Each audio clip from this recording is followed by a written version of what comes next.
Thank you both for your presentations. For purposes of the questions, I have abbreviated All Aboard Florida to AAF in some cases, and high-speed rail to HSR in some cases, just to not have to repeat those phrases over and over again. The first question goes to Mr. Reininger regarding public versus private lending. In March 2013, Congressman Paul Ryan and Senator Jeff Sessions wrote a joint letter regarding the following Express West HSR RIF loan application.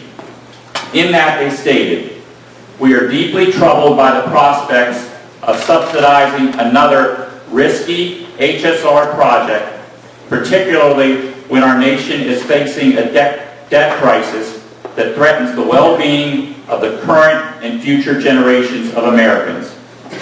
Since AAF's RIF loan application is for roughly triple the highest amount approved under this program in the last 12 years, why shouldn't we share these same concerns when it comes to taxpayer dollars being loaned to AAF instead of the company totally obtaining private lending?"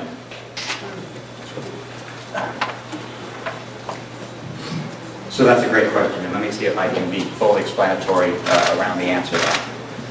We're talking about the RIF loan program, the Railroad Rehabilitation Investment Fund. We have to start with what that program is and why it's there. It is a program that is designed to do precisely what projects like All Aboard Florida are looking forward to do, and that is to incent private sector investment towards the improvement of the nation's railroad infrastructure. It is in fact the incentive, not the subsidy, that comes from a reduced interest rate. And it was built and designed in the way that it was in recognition of the fact that the commercially available debt for projects like this probably make it an infeasible business proposition. And so in order to make a situation come to light whereby a company can make an investment and use less of the dollars against a pure interest payment, therefore have more capital available to actually invest in tangible assets and the improvements that ultimately create the benefits for everybody that is a party to the system itself, that's the nature of the program that was put in place. With respect to all of the existing applicants that have received funding and those specifically the ones that you've referenced that did not receive funding, the fundamental difference between those applications and our applications are very, again, straightforward. In part, the reason that those applications were rejected is they had neither any equity contribution against their project. The project as designed allows for up to 100% of the total project cost to be financed through that program. And in the case of that example, I believe that virtually all of the capital cost associated with that project was included in the ask for that loan, which is to say they didn't have any private equity cash contribution against that business plan. Secondly, the loans are collateralized. These loans are actually secured in two levels. The first level is through the assignment of something that's called a credit risk premium, which is an upfront cash payment that the applicant would make, and that goes into a pool that provides a reserve of security against any defaults that may come out of the entirety of the system, not just the individual loan application that's being considered. It is also secured by the actual collateral that is being put up in reference to the loan application. And that collateral is assessed at its transaction value, which is to say the value of the collateral if, in the case of a default, it needed to be liquidated. And the amount of the loan that ultimately gets approved is only the amount of the loan that is backed by the liquidation value of that collateral. So if the collateral isn't worth as much as the loan doesn't happen or the loan gets reduced. And it is because of a lack of collateral and a lack of equity contribution in other examples that those RIF loans, in fact, did not happen.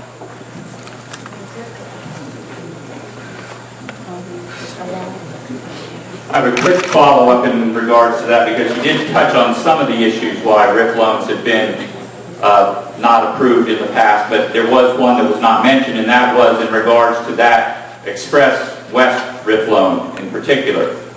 In June 2013, then U.S. Transportation Secretary Ray LaHood indefinitely suspended the previously mentioned Express West RIF loan application, claiming the company did not meet Buy America RIF loan provision guidelines.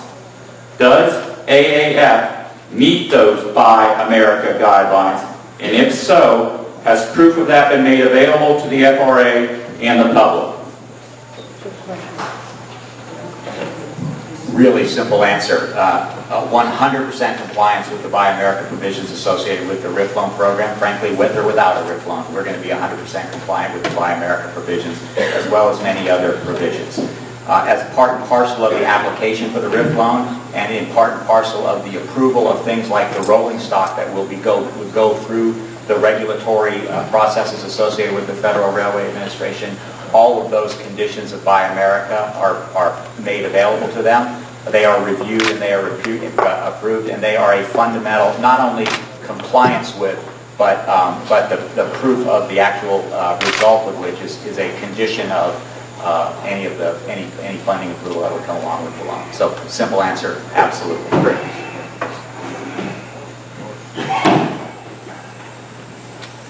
This question is for Commissioner Solari. The Indian River County Commission and yourself originally supported AAF. Now the County Commission as a whole has rescinded that support to a position of stated neutral. Proponents of AAF state this is due to local politicians focusing on inaccurate notions regarding AAF, rather than listening to AAF's claims that the project will generate more than $192 million in economic impact for our county and create almost 400 jobs during construction. Mr. Reininger reflected on that earlier. Bob, please state your position now on AAF, neutral or opposed, and the primary reason for your change from your original position. I'll try to answer most of that question. Initially, I was for the project because I was told by Representative Oliver Florida that this was a private project on private property by a private company. They never mentioned the RIF loan. Now, obviously, there's a difference in definition and understanding of the subsidy being a pecuniary aid by government to a private company from 99% of Americans and those friends and investors, the Fortress Investment Group and their companies. A subsidy is a pecuniary aid given by government to a private company, and that's what they have here. I addressed the $192 million of economic stimulus and 400 jobs earlier, and yes, it's nice to get them, but they're temporary, and at the end of the day, basically we're paying for our own funeral. We've seen what the wrong type of burst of economic activity that's underlined by bad financing can do to this community. We lived through that in 2007 to 2009. That was the government, driven by the government, helping to press and give loans to people who shouldn't have gotten them. So, getting back down now to the bottom line of the question, which is what is my particular position now? My particular position, I think, was outlined in my comments. I believe that this is my belief, and I think I substantiated that belief. What I believe that all we're hearing is half-truths. I have a hard time believing that Fortress and its companies don't believe that this is a subsidy. Until I hear that they understand what their obligations are to our community, I will be against this. And I will certainly not be for this project until I can look at an investment-grade business plan and see that it makes sense. This is the one and only thing I asked for 4 years ago with AMFAC, and it is the one thing I'm asking for today. And if they want to continue to say that, well, you've got no right to it because there's no subsidy, then I don't believe that the dialogue is going to go too far. Thank you.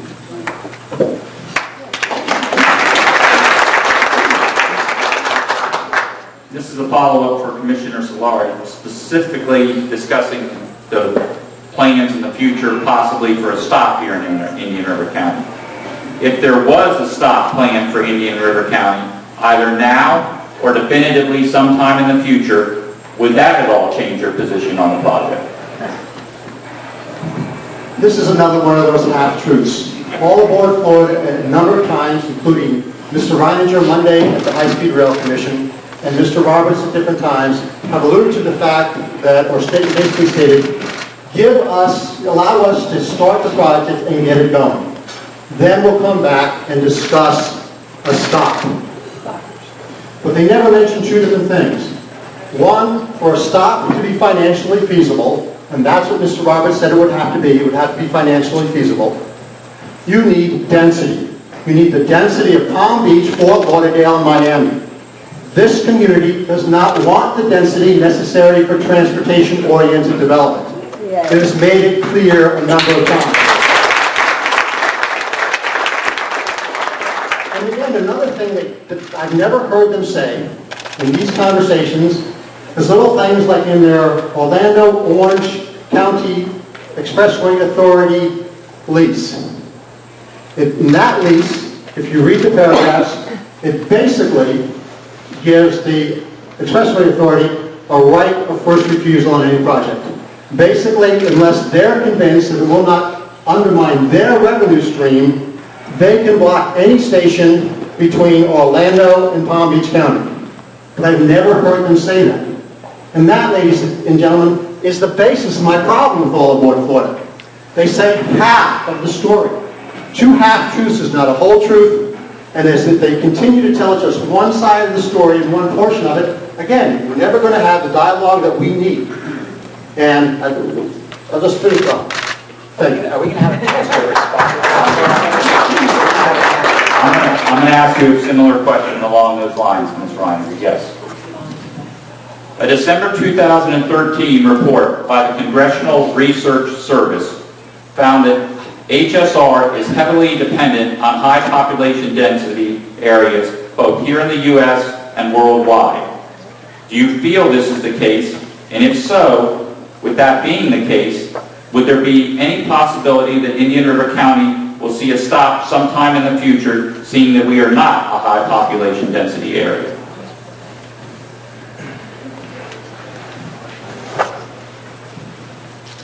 So let's see if we can be incredibly clear about the answer to these questions, because somehow this seems to be confusing Mr. Solari. On the issue of the clarity with regard to the Expressway Authority lease agreement, the document's a public document. It's totally transparent and available to anybody that wants to read it. It doesn't give the Expressway Authority a blocking right. What it does is gives the Expressway Authority a mechanism to protect their bondholders and the Expressway Authority a way to uphold its fiduciary responsibility to those bondholders. Let me explain very clearly. The Expressway Authority built a road for which they charged tolls. That road was funded by bonds. Those bondholders gave the money for that road, and they get paid back by the tolls that users of that road ultimately pay. To the extent that there is any situation where our service would somehow create a negative impact to the revenue stream that those bondholders are obligated to, that revenue stream needs to be balanced in some way, shape, or form by some payment that keeps those bondholders held harmless from the obligation of repayment of those bonds. Those conditions of that lease agreement were structured quite clearly around that very real responsibility that the Expressway Authority has. We believe that to be a completely fair request, and that's why we agreed to it in the negotiations of that lease agreement. Specifically with regard to a stop anywhere else along our system, what we have said is what we're doing is incredibly hard. And in order to be successful, we know that we have to concentrate our resources and our energies around the core business proposition. And I earlier defined what that core business proposition really was. And it was providing services to those two types of characteristics that we have learned to be the reasons for success for passenger rail around the world. In some instances, that requires a density and an availability of customers that are close by your station locations. Those are the component parts. Hold on one second, let us try to address this. If somebody from the country club here could help us with the sound system for a moment. So just speak louder, that's okay. Okay, I'll just speak louder as best I can. So clearly, our first phases are built around those business characteristics that we have identified as the ones that make passenger rail work. Once that business is up and operating, we will do what any private sector business ultimately will do, which will be to look for ways that we can expand the business and attract new customers. And if that means by serving new markets as an extension of a base system, that is, of course, what we will do. Does this community want to stop, or doesn't it want to stop? That's an important question that will have to be studied. If the answer is it does want to stop, any stop that would be produced here would have to be something that is an economically feasible proposition. That would have to be determined by an understanding of the demand, an understanding of the costs, an understanding of the revenues to see if the outcome of that scenario is in fact a reasonable business proposition. If it is, we can entertain that notion. If it isn't, the simple fact of the matter is there can't be a station here because it is an infeasible business proposition. When you look at the characteristics of the portions of the Amtrak system that don't work and that do require your federal tax funds to subsidize, it's because they're providing services to places that are structurally infeasible. That's not what our intention is. We won't enter into those kinds of situations. So any discussions about where the business expands beyond our first two phases are going to be based on that very logical and very rational business approach to the feasibility of the expansion of that business. I don't think I can be any more clear than that. Thank you. Sorry about the sound system there for a moment. If anybody is listening at home on WTTV, thank you. This question is for Commissioner Solari. You briefly touched on this in your opening comments, and obviously I did not know the opening comments by either of you, so I had to address my questions accordingly. Mr. Reininger recently wrote that safety is our unwavering first priority. For this reason, every grade crossing along the corridor will be upgraded, and these improvements will be paid for entirely by All Aboard Florida. This will create the safest railroad in the country. Absent AAF and its investment, these improvements will not happen, and the current freight service will operate into the future on the system as it is today. Safety concerns are often raised by those opposed to All Aboard Florida. Yet here, Mr. Reininger clearly states that All Aboard Florida will indeed improve safety. Do you agree that AAF will improve safety? And will the taxpayers bear the burden for these certain types of improvements in the future if AAF does not make them now as part of this HSR project? The idea of safety is, and what All Aboard Florida will do, has been this sort of fluid process. My best understanding at the present time is that AAF will do some, and maybe a substantial amount of what is necessary for the county to eventually get quiet zones, but not all. So I think they've been moving in the right direction, but that they have further to go. What I have not seen is a very clear commitment not to put in all the safety requirements that are required by the regulators, but all the safety requirements to protect the citizens of Indian River County. And again, if we don't have a conversation about deaths on the system, how can we say that we've done the right thing for safety? My understanding is that on the FEC system there have been about 71 deaths in the last 15 years. But I've never heard them mention that.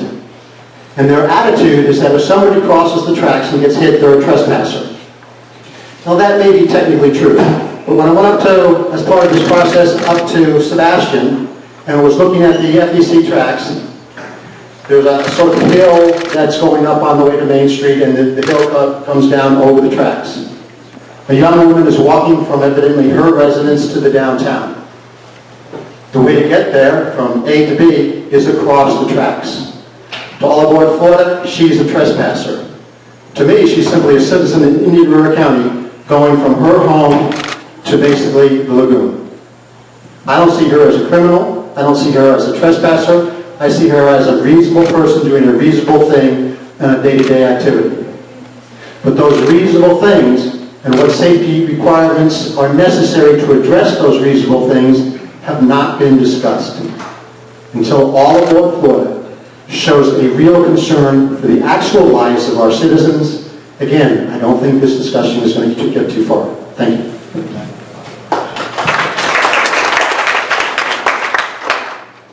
Regarding safety, this question is for you, Mr. Reininger, and was submitted from our local firefighters union. Currently, we do not have the training, equipment, or heavy vehicles necessary to respond effectively if a major train incident was to occur in our county. The same can be said for dealing with hazardous materials, either train fuel or as a result of an accident involving another train carrying such materials. Is All Aboard Florida planning on assisting our emergency services district with training, equipment, or funding for what we feel are important safety concerns for our county? So, a very interesting question, actually. So let's take those systematically sort of in pieces. First of all, with regard to the issue of hazardous materials, passenger trains don't carry hazardous materials. He was addressing, like I said, if there was an accident involving another train, since you are going to have the true tracks going, or the fuel that the train carries itself. Yeah, so in fact, you can survey train systems across the country, and you will find that there really is no special equipment or devices that are necessary to respond to incidences as they happen as a result of train traffic along train corridors. It's just simply the way it is. Again, these trains have been running on this corridor for over 100 years. From time to time, there have been minor incidences. There's never been an issue where there was a lack of equipment or available resources in order to respond to that. With regard to training as a part and parcel of the program that we're going to be instituting, in fact, in some instances, we've already begun this in some of our first phase areas. We have, in fact, had meetings with and arranged for training programs with the local first responders so that they know, among other things, how to make contact with the railroad in the case of an emergency, how to respond to the issues that might arise. Ultimately, as the new equipment, meaning our rolling stock, becomes available into the system, we will in fact have training with those local first responders so that they are familiar with the nature of the rolling stock and how the emergency exits and those sorts of things work. The simple fact of the matter is there isn't anything peculiar, there isn't anything specific, and there isn't anything that is particularly complicated associated with emergency exits or any of those sorts of things with regard to that. So if you were to sort of explore the particular issue in analog situations anywhere else in the country, what you'll find is there really isn't a need for specific equipment to address potential issues that arise out of that. But to stay on the generalized issue of safety for just a moment, I want to make it abundantly clear. What we are committing to with regard to safety is 100% of the investment necessary to accommodate all of the requirements to meet all of the recommendations of all of the jurisdictional authorities associated with the operating characteristics of All Aboard Florida as a passenger rail system in our right-of-way. Let me repeat that. All of the investment necessary to achieve all of the compliance with the latest, most stringent safety requirements are going to be part and parcel of the investment of All Aboard Florida. As simple as that.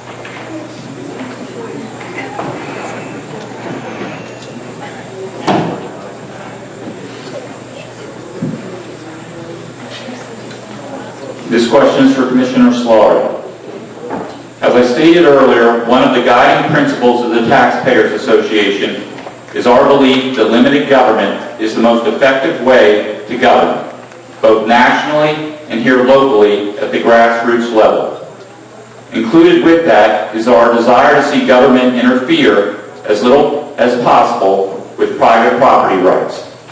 Please reconcile your strong beliefs in limited government with your position on All Aboard Florida, and specifically All Aboard Florida's claims that these are their private tracks and local governments are attempting to interfere with their ability to operate effectively as a private company, i.e. specifically private financial disclosures, etc., being given to local governments or the public.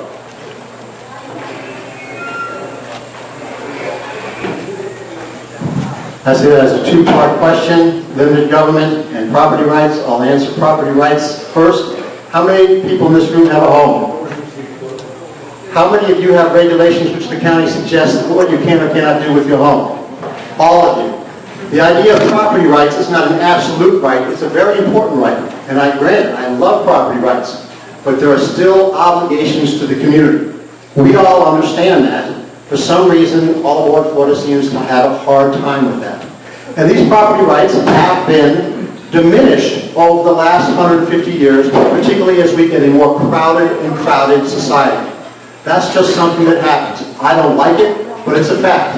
And one of the reasons why I think All Aboard Florida might be having such a hard time with this is because they don't understand that the world has changed in the last 120 years since Flagler came down the coast, which had very few people in the 1890s.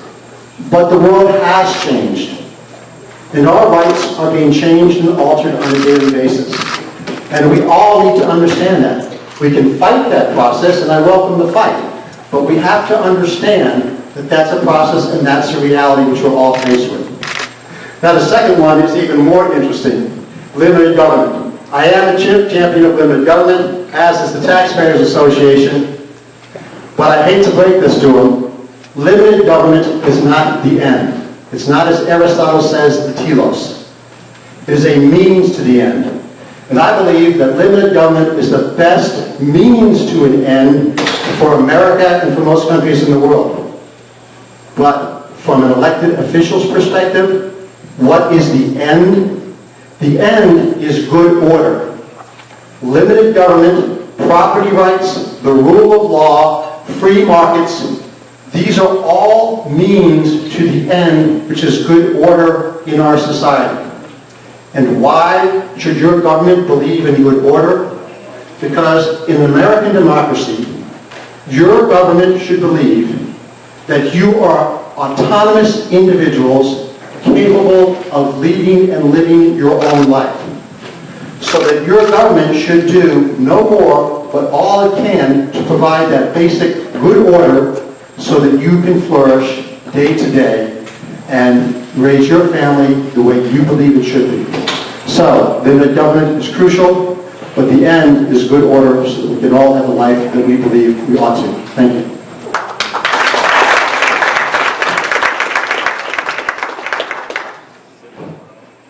This question is from Mr. Reininger. Regarding the many quality of life issues that have been raised in All Aboard Florida, how much corporate planning has gone into future funding towards protecting and preserving our local community's environment? This is important since so many of our residents have chosen to live here as opposed to larger, more urban areas, specifically due to the very special makeup of our local landscape. So the very important first part of the answer to that question is really an understanding of what the nature of the intervention of All Aboard Florida on the existing right-of-way really looks like in this local community, absent a stop. As was appropriately described many times here today, we're talking about 32 passenger trains a day that are going to be moving 16 northbound, 16 southbound in a day. The time it takes for a train of our system to pass by any one point along the system is something on the order of magnitude of 15 seconds. Perhaps even a modest bit quicker in this particular part of the geography. The amount of time that it would take a train to cross an intersection, including the safety interventions that would need to be made in order to make it possible to ensure that the intersection is in fact safe is about 45 seconds. That would happen 2 times an hour from the operating hours of our system for in this particular area to be somewhere around 7:30 in the morning for the first time and somewhere around 10 or 10:30 at night for the last time.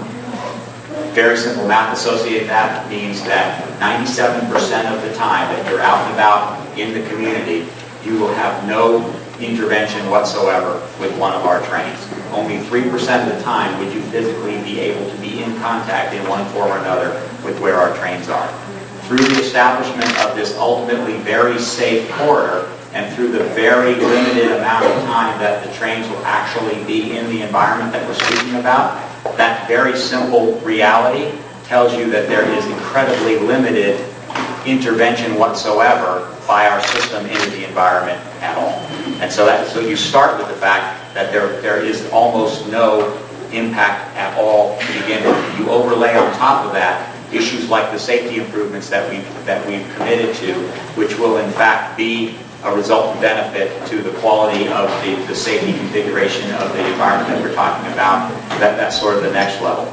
I would also point out that it has been our stated objective that further benefits that have long-standing desire and have long-ranging benefits, like the notion of quiet zones, are something that we are very hopeful will also become a reality in the second phase of our project, as they already have in our first phase of the project. The ability to make that happen is very, very real. It takes only a modest amount of cooperative effort between ourselves and the local communities to get through that process. The reality here also is that the way they happen is by an application process that has to be initiated by the community. We can't do it. We can support it. We can help it. But we can't do it. It has to be initiated by the local community. We have assisted in that process in our first phase. We look forward to doing the same into the second phase. The second important reality is that in order to achieve that level of safety accommodation that would allow for the substitution of warning horns to be eliminated, it requires the investment in a whole series of safety improvements that ultimately get determined as the counterbalance to otherwise the blaring of a horn as a warning device. What's very interesting with the second phase of the project is our trains will actually operate, as we've said, at a higher speed in the second phase of the project than they do in the first phase of the project. That's in part because of the improvements to the rail infrastructure that we're making that will accommodate those speeds, and also because the reality of it is there's less density in this particular part of the geography, which will allow for the trains to operate safely at those speeds in this part of the geography. The consequence of that is that the higher speed requires a higher level of investment on our part in order to achieve the safety standards that we've committed to. That means virtually all of the remaining investment that would necessarily be required in order to achieve that quiet zone status has already been accommodated in our investment program, even to a greater degree than the almost de minimis degree that we have seen happen in the first phase of our project. That's what we're trying to make everybody understand. And understand, that's not only a benefit associated just because of all aboard Florida. It's not just the all aboard Florida trains that won't be blowing their horns. All trains won't be blowing their horns, including the existing and future freight trains that will continue to operate on this corridor today. And so in one of many ways, that I think is a direct answer to your question about what we're doing over the long term to ensure that the intervention of all aboard Florida into this right-of-way is a sustainable and a sort of forward-thinking venture on our part.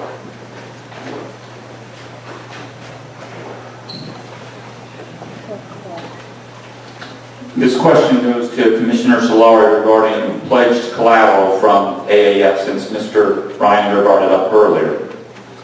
Do you feel that AAF has pledged sufficient collateral to protect the taxpayers if AAF were to default on the RIF loan they have applied for? And do you feel this information has been made available to both local governments and the public, and should they be forced to release that information to local government or the public?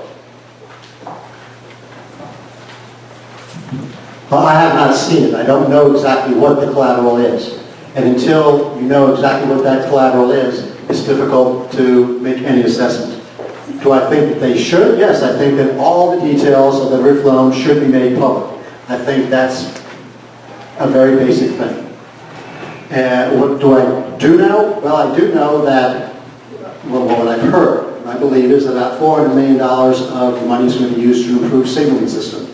That a good portion of that money is going to be used for the second track. That a good amount of that money is going to be used to improve the present railroad that exists today. All fine and good. But All Aboard Florida doesn't own that railroad. That's owned by another one of those fortress companies. My understanding is that All Aboard Florida simply has an easement to use that railroad. So you put all of these fixtures into the ground.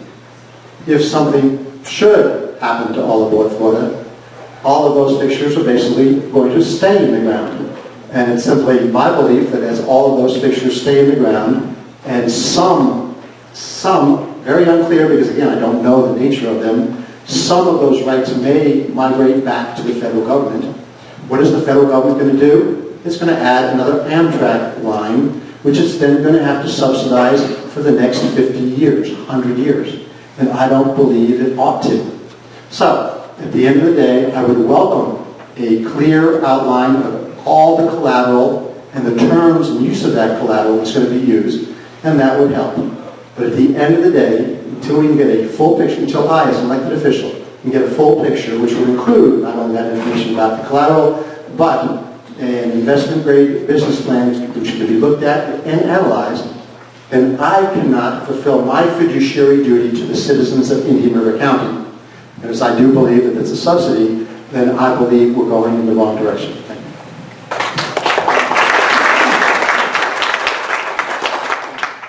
For Mr. Reininger, Ray McNulty recently wrote an article on July 31st in Vero Beach's 32963 where he asked the following question of AAF officials. Does All Aboard Florida plan to provide the good people of Indian River County with the same sealed corridor safety upgrades that the state last week ordered the company to install at nearly 40 road crossings between West Palm Beach and northern St. Lucie County? He then went on to state in the text of the article that he had difficulty obtaining a definitive answer from All Aboard Florida. Seeing as to how you are the president of All Aboard Florida, can you please answer that question here today? Sure. Actually, a pretty complex question, and at the risk of this being categorized as a half-truth, let me explain the details of what is essentially a complex question. It starts with the fact, which is there is no such thing as a straightforward and direct definition of what a sealed corridor is. I, more than anyone, wish there was, because if it was black and white, we could simply adhere to it. The truth of the matter is, the concept of a sealed corridor is an aggregation of a certain set of options and or variable approaches to deal with individual situations that would otherwise need to be made in order to achieve a safety standard. It's also true that there are multiple jurisdictions that need to be satisfied here. There's the Federal Railway Administration, who ultimately provides a set of guidelines. There's the Florida Department of Transportation, who in fact has jurisdiction over the improvements that are made around the grade crossings. And when we talk about the notion of sealed corridors, we're really talking about the improvements around grade crossings themselves. And so the direct answer to the sort of central portion of the question is, are we accommodating the recommendations of a sealed corridor throughout the entirety of our program? And the answer to that is absolutely. It is part and parcel of the entire program, which I said several times today, is entirely funded by the investment of All Aboard Florida. But you really need to understand more directly how that comes about. And it comes about out of what has been described as an incredibly tedious process, whereby a group of experts, engineers, our program managers, city engineers, the Federal Railway Administration, the Florida Department of Transportation have to painstakingly go out in every single one of the grade crossings that exist in the corridor and survey the situation. I've described these as snowflakes. No two of them are the same. The situation that exists in each and every one of them is different from the one right next door. And so that has to be cataloged in its existing condition, and then a range of possible solutions that would achieve the status that is generally described of as a sealed corridor needs to be determined. Sometimes those recommendations and those jurisdictions are at cross purposes with each other. And then, in those instances, those officials need to determine what the right compromise situation is that will wind up in a result that, in effect, does meet a combined set of circumstances that makes everybody comfortable that we are achieving the level of standard that they are looking for with their recommendations and with their jurisdictions. That's a very complicated answer because it's a very complicated question. Here's the facts. So far today, that entire process has been concluded for the first phase of our project.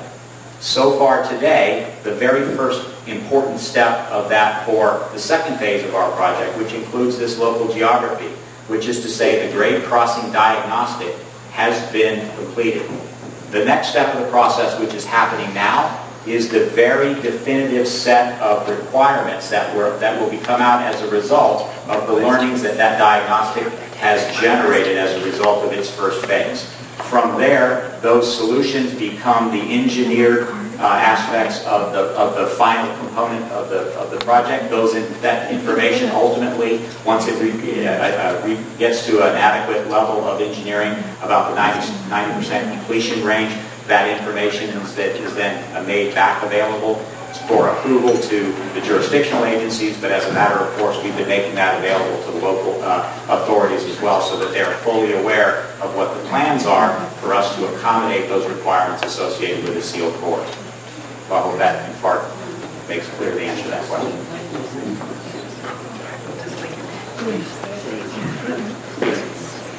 This question is for Commissioner Solari.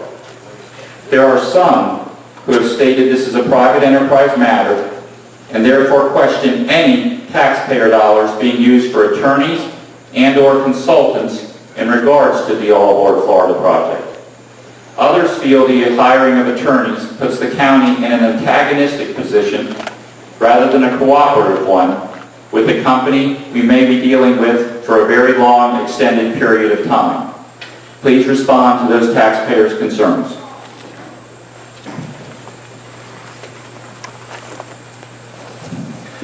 One of the things I learned very early on in this process was that the Fortress Investment Group of companies has a lot of very smart people. And I understand that Mr. Reininger thinks that they're all separate and have evidently no connection with each other. But for some reason, Mr. Signorello of FECI, the president of FECI, was brought into my office to have a discussion about this. So pardon me for thinking that every line is not perfectly clear. But Mr. Signorello is clearly an extremely bright individual. As a matter of fact, the Fortress Group of companies is filled with a lot of very bright, intelligent people. A number of these people, like Mr. Reininger, know a lot about rail. And as a matter of fact, I know very little about rail.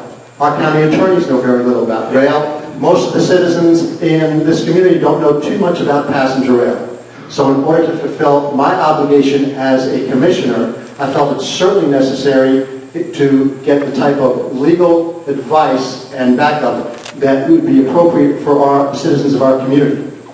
And it was interesting that the other day, the High Speed Rail Commission, Brian Hetty said, no, you shouldn't be getting a lawyer ahead of the time. That is antagonistic. No. In business, the best time to get a lawyer is before you sign the contract, before you have a problem. I was in business a number of years. We had a very good attorney. We were never in court. So the fact that we have an attorney does no more than show that we understand that the community has a number of needs, that we're up against people who are, or working with people, however you want to put it, that are very bright. One of the comments that Mr. Signorello, who I believe was a South Florida Business Journal Dealmaker of the Year in 2011, said was that when you do or deal with this type of project, the first thing you do is get the smartest bankers, attorneys, and accountants that you can. That was the line that told me that the citizens of Indian River County deserve the best legal assistance that we could get. Thank you.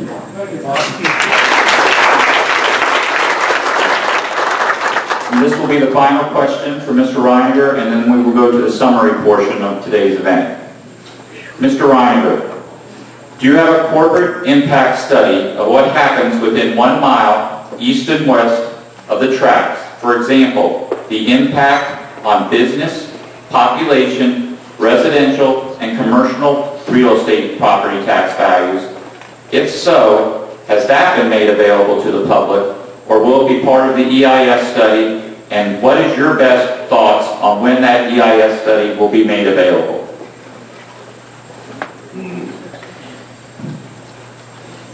So first of all, I'd just like to say, Bob, we found something that we absolutely agree on.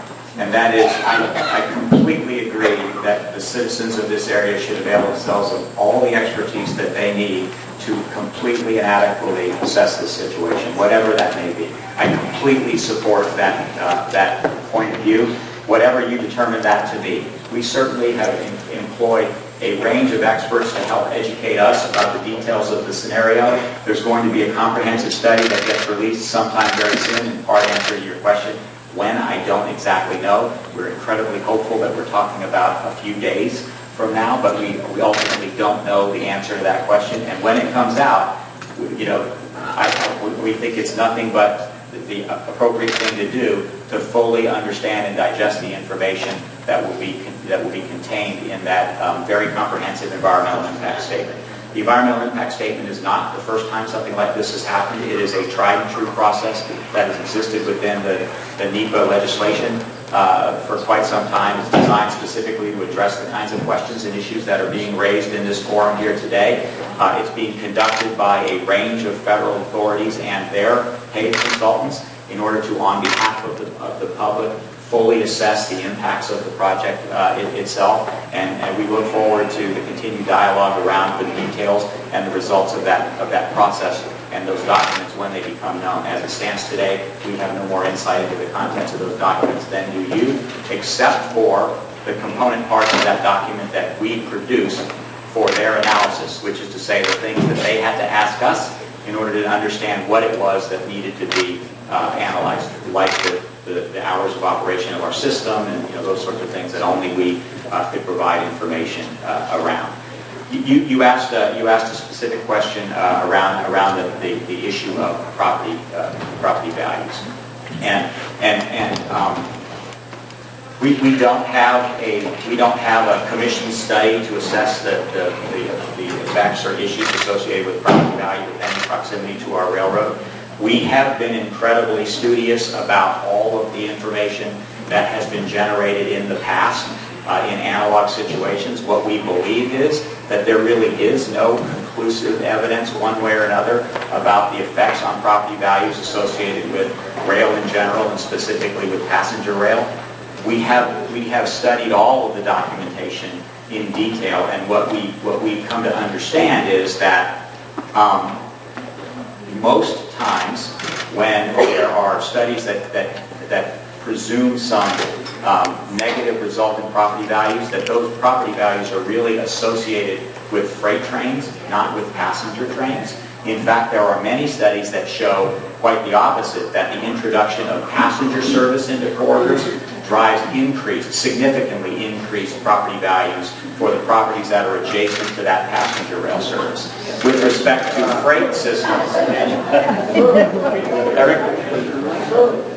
with respect to freight systems, one of the other things that we've come to learn from those previously done studies is perhaps the single biggest issue associated with any negative effects of freight operations comes from not the train itself, but from the noise associated with the horn that is heard well beyond the limits of the corridor. In this particular case, the idea of the quiet zones makes that entire issue moot, or maybe more appropriately said, mute. To the extent that we can eliminate the horns, you eliminate the nexus of that issue entirely. And the other thing that we've come to learn from many of these studies is that the real issues associated with freight traffic and an effect on surrounding property values has to do with the introduction of new freight services where previously there wasn't any. And in this particular case, we're talking about a freight service that's been in continuous operation for 100 years. So the introduction of a few more trains in there is not likely to have any effect one way or another on the property values around. So that is our perspective on that issue.